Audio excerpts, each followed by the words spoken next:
그럼에도 불구하고 우리 시장에서 삼성전자 신저가에 관한 우려감들이 계속 제기가 되고 있습니다, 본부장님. 그렇죠. 저는 이제 이게 언제 끝날 것인가, 이 하락이 52주 신저가 계속해서 기록을 하고 있는데 본부장님 의견으로 보셨을 때는 언제쯤 이게 저점을 좀 찍어줄 수 있을까요? 너무 마음이 좋지가 않습니다. 네, 저도 이제 그렇습니다. 삼성전자가 6만 원대를 이탈할 때는 그래도 매수 관점입니다. 이렇게 말씀드렸었는데 사실 이제 주가 흐름이 너무 폭력적으로 좀 나오고 있어요. 그러니까 HBM 쪽에서 SK하이닉스에 밀리는 부분도 있고요. 레거시 같은 경우도 중국 기업들이 많이 쫓아올 수 있다라는 그런 부담감이 많이 작용을 하고 있다라고 보시면 좋을 것 같은데 일단 전반적으로 안 좋은 상황임에는 틀림이 없습니다. 다만 현재 5만 500원대에서 거래가 되고 있는데 시간이 좀 지나서 봤을 때 과연 삼성전자가 6만 원 이상으로 못 올라올까라고 한다면 전 그럴 가능성이 굉장히 낮다라고 생각을 하고 있어요. 지금 삼성전자가 월봉 기준으로 120선이 있거든요. 제가 이거를 차트상으로 그냥 말씀을 한번 드려보자면 지금 이 삼성전자란 기업이 대한민국 증시에 상장된 이후에 월봉 기준으로 120선을 이탈한 적이 딱 3번 있습니다. IMF 때와 2008년도 금융위기 때 2번 이 120선을 이탈을 했었거든요. 요 자리입니다. 요 자리. 지금 오늘도 빠져내려오고 있는 이 부분인데 지금 이 자리를 이탈하고 있거든요. 근데 이 자리가 삼성전자가 상장된 이후에는 지금 거의 한 번도 이탈하지 않았다라는 거죠. 그래서 이 자리 밑에까지 내려온다라고 한다면 분명히 반발 매수세가 들어올 가능성이 높아요. 그리고 지금 굉장히 좀 아이러니한 것은 뭐냐면 작년에 삼성전자 실적이 정말 안 좋았거든요. 근데 작년보다 올해 실적이 굉장히 좋음에도 불구하고 지금 주가 흐름 자체가 이렇게 나오고 있다는 것이 좀 안타까운 부분이기도 하다라는 그런 말씀을 드리고 싶습니다. 그래서 삼성전자가 어찌됐건 간에 우리가 PBR이나 BPS 기준으로 놓고 봤을 때는 굉장히 저평가인데 이게 어떻게 보면 지금 우리나라 시장이 그래요.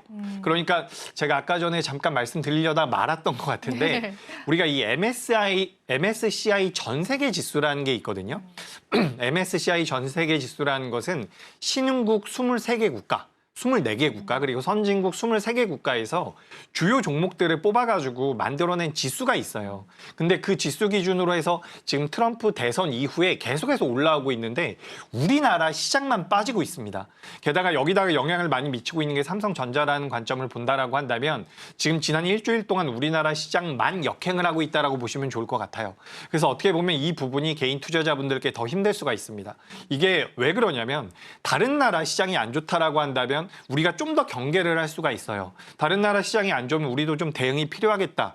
정말 글로벌 경기가 안 좋은가 보다라고 대응을 할 수가 있는데 다른 나라 증시는 계속해서 올라간단 말이에요. 그러니까 우리나라 시장도 조금 있으면 동조화될 수 있겠구나. 라고 생각을 하다 보니까 지금 이 반대로 가고 있는 구간들이 굉장히 어렵다라고 느껴지실 텐데 제 생각에는 그렇다라고 하더라도 역사적인 밸류에이션 하단부로 이탈한 상태이기 때문에 지금 당장은 아니라고 하더라도 좀 시차가 있겠지만 반등은 나올 가능성이 높다라고 보고 있습니다. 지금 우리나라 종합주가지수가요. 포워드 PER 그러니까 선행 PER 기준으로 8.5배 정도가 나오고 있거든요. 이게 제가 이렇게 좀 설명을 드려볼게요. 아까 전에 제가 MSCI 전 세계 지수를 말씀드렸는데 거기에 속해 있는 나라군들 같은 경우는 예를 들어서 작년에 PER이 15배였다라고 한번 가정을 해보겠습니다.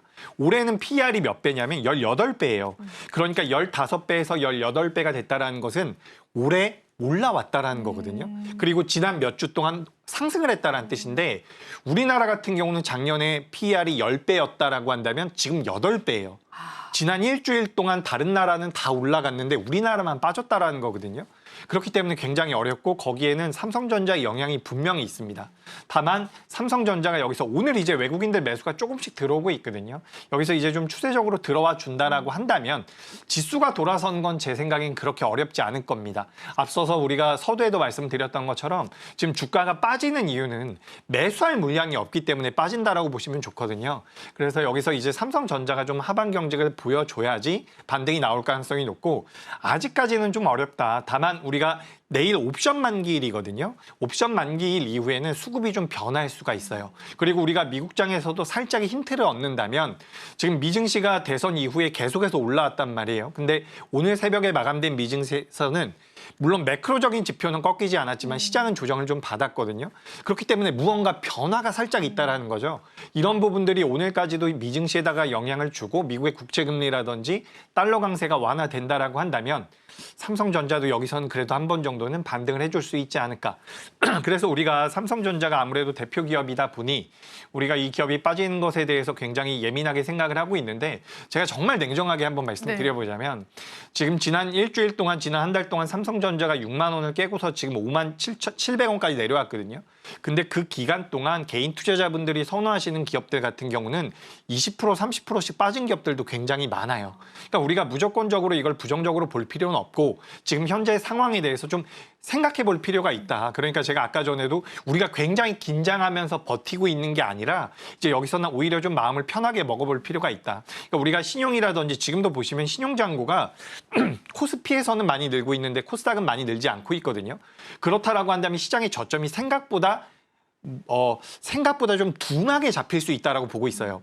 시장이라는 것이 저점이 나오거나 고점이 나올 때는 굉장한 대량 거래가 터지는 경우가 많습니다. 그러니까 저점 같은 경우도 폭락이 나온 다음에 저점이 나오는 경우가 많은데 그때에는 신용잔고가 많은 경우가 많아요. 근데 지금은 신용잔고가 코스닥 기준으로 봤을 때는 생각보다 많지가 않아가지고 제가 봤을 때 시장의 저점이 좀 둔하게 나올 수도 있다. 그래서 여기서 반등이 나온다라고 한다면 여기서 이제 우리나라 시장도 좀 가치를 찾아갈 수 있겠구나. 뭐 이런 관점으로 좀 봐보시는 것도 어떨까. 그래서 삼성전자가 정말 너무 안타까운 흐름을 보이고 있는데 이게 지금 파생시장 쪽에서 옵션 만기일이 지나고 나면 조금은 개선될 가능성이 있지 않을까라는 의견 드리도록 하겠습니다. 지금 바로 구독을 눌러보세요. 실시간 경제 뉴스, 투자 전문가들의 다양한 시황과 정확한 분석, 또 알찬 투자 정보까지 신뢰할 수 있는 저희 서울경제TV와 함께하세요.